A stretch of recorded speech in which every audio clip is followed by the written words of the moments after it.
Boy, there are no crazy ideas right now. It is an interesting time to be alive in America. Senator Mike Lee is joining me now. Yesterday, he proposed using letters of marque and reprisal to weaken the drug cartels. And I mean, I'm in love with this old-timey constitutional idea, but it basically would make private citizens or companies it'd give them permission to be kind of like pirates, where they could just go and just bust them up and take all of their booty, as long as they share it with the United States. It would be great. It would be cheaper, and we wouldn't have to put our military in harm's way. Mike Lee joins me now. Mike, explain the letters of marque and reprisal. A letter of marque and reprisal amounts to a government-issued commission of sorts, authorizing private citizens, known as privateers, to perform acts that would otherwise be considered piracy, like attacking enemy ships during wartime. And privateers are typically rewarded with a cut of whatever loot they bring home. If they're able to make it back to the United States and bring home assets that can be sold, liquidated, reduced to an economic value, then the government sets up what's called a prize court, which decides who gets what. And typically, the government keeps half of it and then has a system for giving the privateers involved in it each their fair share of the other 50%.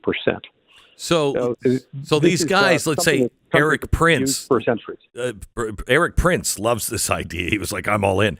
He would go down to the border and he would break up the cartels as they're shipping stuff across the border, grab their cash, their guns, their cars, they're using boats, whatever, and the drugs, and then give those to the government, and the government would say, okay, Eric, this part is yours. Yeah. Now, to be clear, when you say the border, we're talking outside the United States. I don't think this works for things found in the United States. But if outside the United States they recover assets, typically what we'd be looking at are assets that could be liquidated by the government: gold, silver, cash, equipment.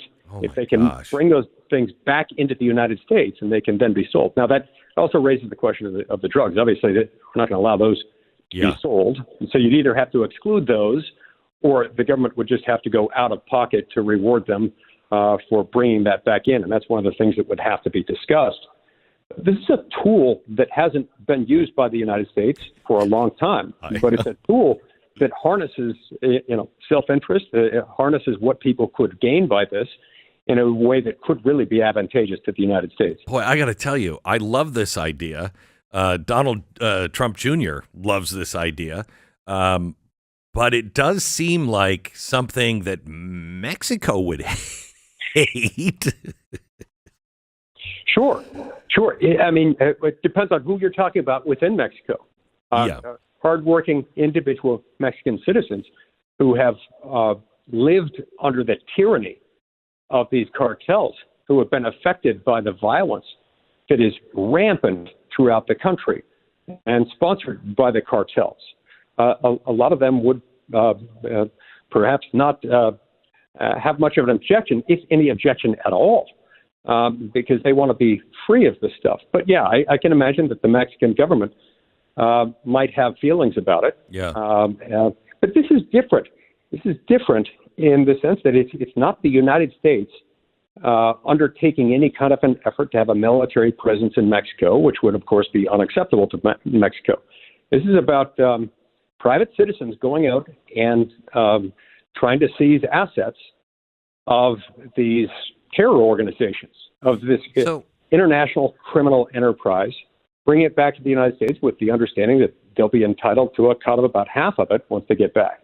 So the one thing that I was thinking before this idea was we're going to send in SEAL teams and they'll just be gone before the sun comes up, and you'll never know who did it. And there will just be a lot of dead cartel members laying there in the sun as it starts to rise.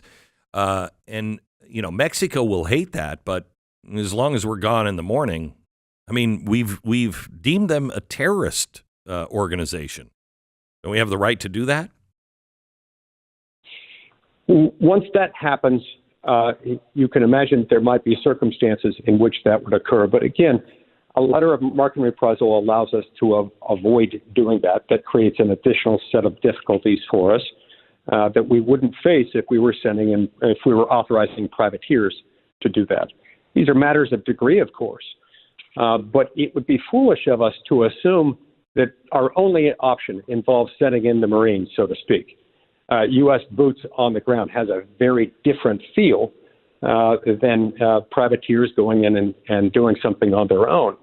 And it's one of the reasons why I felt it important enough. I put out a thread on X yesterday through my at Base Mike Lee account, in which I explained a brief history of letters in marque and reprisal, how they function, and that they ought to be considered here. So, I mean, I really like it, and I like the fact, I mean, I'm for anything constitutional.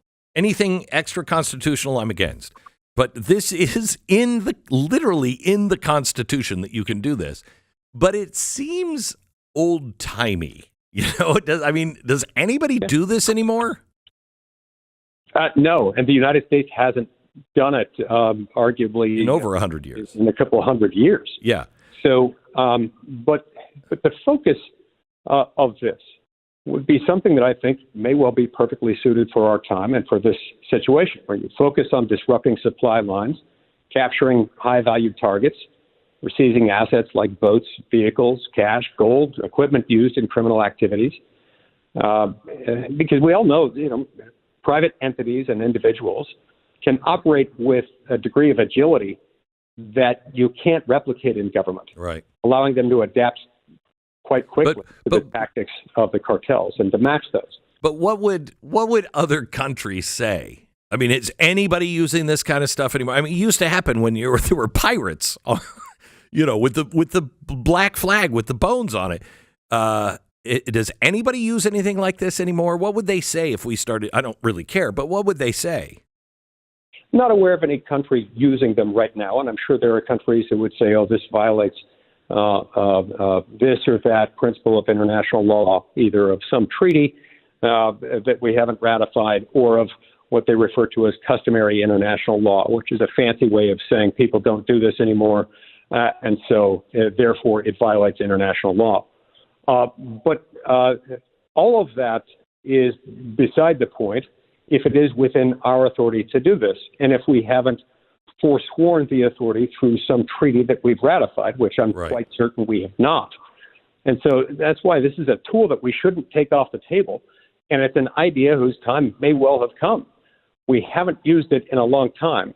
But whereas here we've got a different type of adversary than we sometimes face in the past. This is not the government of Mexico, but these are criminal organizations within Mexico that have an international footprint that affect the United States and that have taken actions that are hostile to the interests of the United States and her citizens.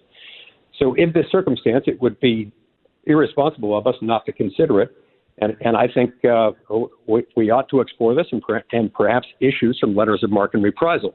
The fact that it hasn't happened in a long time, likely since the 1800s, doesn't mean that the power doesn't exist. It certainly doesn't mean that we couldn't benefit from it. Right. Mike, I love this idea. I hope it gains some traction, just because it will make Mexico. I was talking to my wife the other night about this, and I said, she said, "What would Mexico say?" And I said, just like you said, the people of Mexico will love this because they're tired of this. You'd know pretty quickly who's under the thumb of the cartels and who's not. Just like we would with our government. If somebody was coming in and saying, "Hey, you've got terrorist organizations and we're going to take them out," if we knew them to be terrorist organizations, I think, we might say, "Well, come on now, we can take care of that." But if they could do it for us, I'm all for that. I'd be all for that. The people who would be against it are the ones that are really under the thumb of the cartels. And the people of Mexico should know who those people are, as if they don't already know.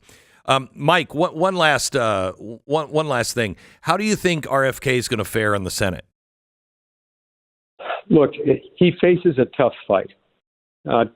Democrats are institutionally inclined to oppose anyone who was once part of their party. Right. and has now moved in the other direction.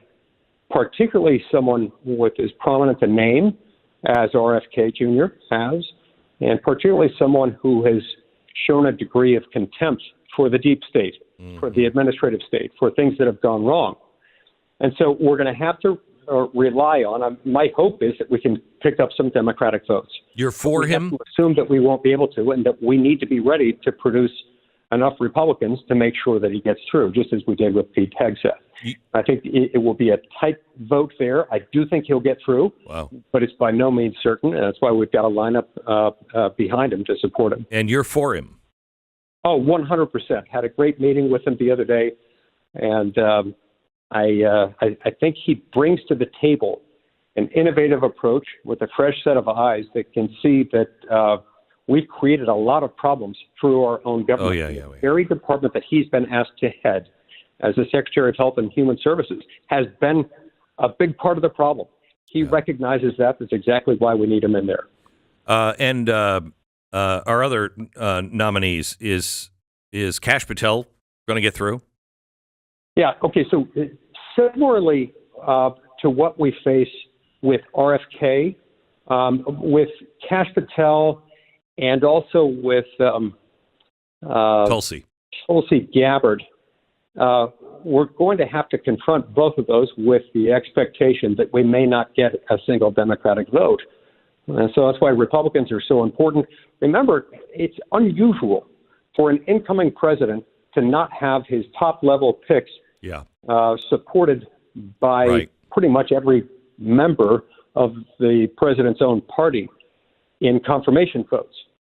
And we've got to remember that. And so a lot of the same people who are on the list of those who might oppose them are people who time and time again voted to confirm Democratic nominees named by President Biden. I hope they will give Republican nominees nominated by President Trump at least the same degree of deference that they gave to those nominated by President Biden. Often, by the way, with the justification that he is the elected president.